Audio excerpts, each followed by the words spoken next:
विधान परिषद निवडणुकीच्या 11 जागांचा आज निकाल लागणार आहे। सकाळी 8 वाजता मतमोजणीला सुरुवात होईल। सोलापूर, जळगाव, सांगली, सातारा, नांदेड, नागपूरचा आज निकाल लागेल। भंडारा, गोंदिया, नाशिक, अमरावती, धाराशिव, लातूर, बीड मध्ये मतमोजणी, तर परभणी, हिंगोली, छत्रपती संभाजीनगर, जालन्याचा आज निकाल आहे।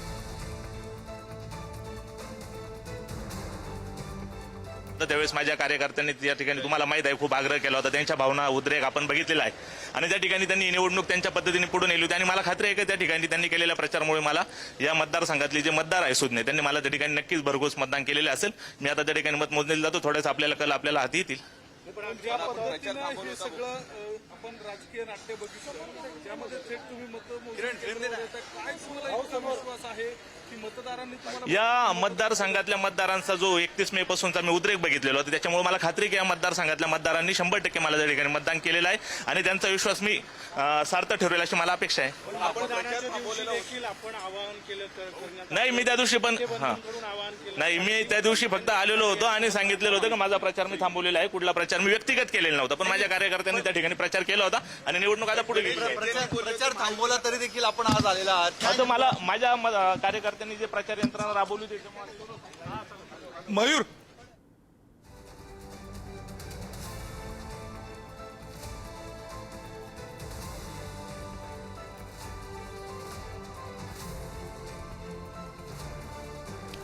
रायगड, रत्नागिरी, सिंधुदुर्ग, अनिकेत तटकरे बिनविरोध येणारच आणि काउंटिंगला राहणारच आहे, काही प्रॉब्लेम नाही।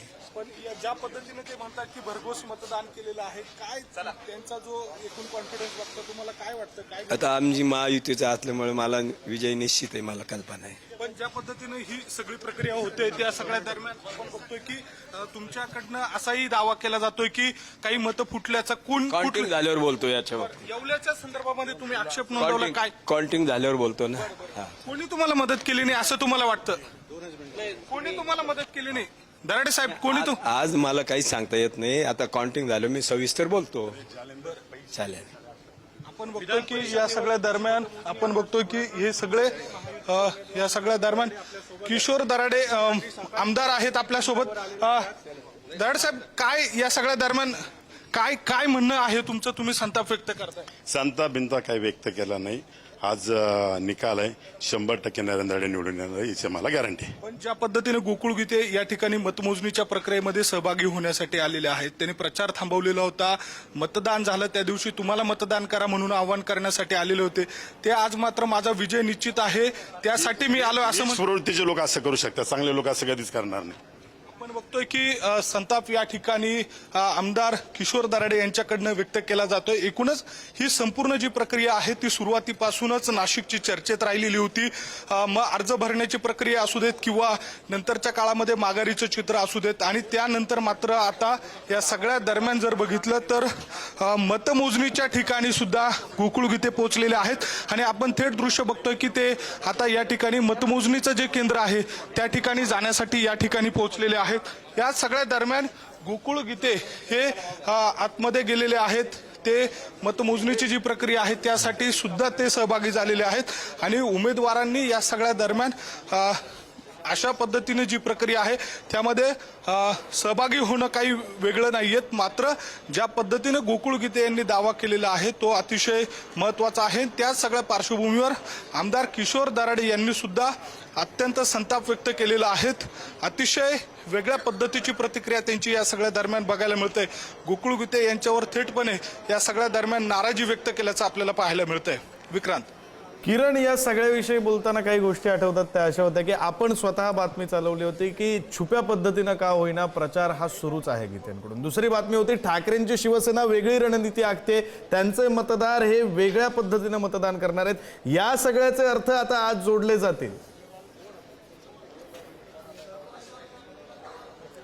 अगदी खरं आहे। आपल्याला माहिती आहे की काही वेळातच या मतमोजणीच्या प्रक्रियेला सुरुवात होत आहे। सुरुवातीला ज्या या सगळ्या दरम्यान मतदानाच्या संदर्भात ज्या पेट्या होत्या मतपत्रिकेच्या त्या पेट्या आणण्यात आलेल्या आहेत. आता उमेदवारांना आतमध्ये घेतलं जातंय, प्रतिनिधींना आतमध्ये सोडलं जातंय आणि अशा सगळ्या परिस्थितीमध्ये सुरुवातीपासूनच नाशिकची निवडणूक ही इंटरेस्टिंग राहिलेली आहे. ज्या वेळेला माघारीची वेळ होती त्यावेळेला गोकुळ गीते यांनी माझा बाप काढला म्हणून मी माघार घेणार नाही अशा स्वरूपाची ठाम भूमिका घेतलेली होती. नंतरच्या काळामध्ये महायुतीच्या 3 नेत्यांकडनं 3 मंत्र्यांकडनं त्यांची मनधरणी सुरू होती. गीते बंधू या सगळ्या दरम्यान दराडे यांना पाठिंबा देतील अशा स्वरूपाचं देखील सांगितलं गेलं. मात्र गोकुळ गीते यांनी या सगळ्या दरम्यान प्रचार थांबवतोय.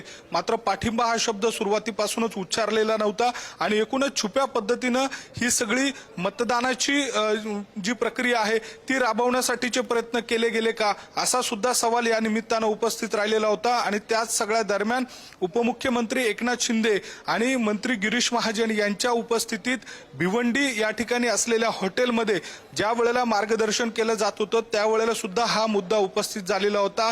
नरेंद्र दराडे यांच्या संदर्भात अनेक प्रश्न उपस्थित केले जात असताना या संपूर्ण निवडणुकीवरच गीते बंधूंची ज्या पद्धतीने ही संपूर्ण निवडणूक आपल्या हाती घेण्याचा प्रयत्न केला तो पाहता या सगळ्या काळामध्ये आत्ताच्या घडीला जी प्रतिक्रिया किशोर दराडे यांच्याकडनं आली त्या सगळ्या दरम्यान त्यांचा या सगळ्या दरम्यान कसा संताप होता हे आपण बघितलं.